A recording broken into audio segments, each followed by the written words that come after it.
Мантаваркада бір жасағанда 3 түрлі тағам жасап, қонақтарымды таң қалдырдым. Голубциді осылай мантаваркада ерекше етіп жасап, астауға салып ұсынсаңыздар керемет болып шығады.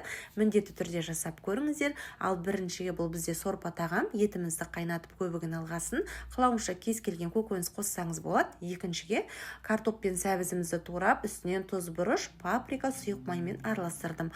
Енді үшіншіге тартылған ет, тұз бұрыш, сақталған пиязбен Веста басматидің езілмей шашырап пісетін күрішінен салдым, жақсылап жуып алып қосып, барлығын араластыратын боламыз. Менде енді осындай балғын бұрыштардың ішін жеңіл әрекеттермен осылай толтырып шықтым. Қатты нығыздамаймыз.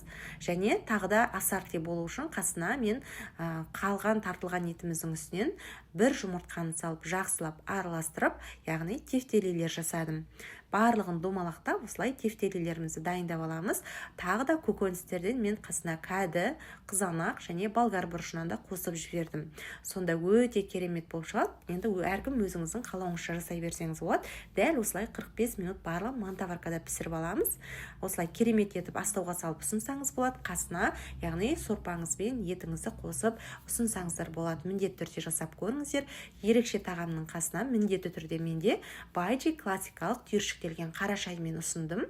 Баршаңызға ас болсын, пайдалы парақшама тіркеліңіз.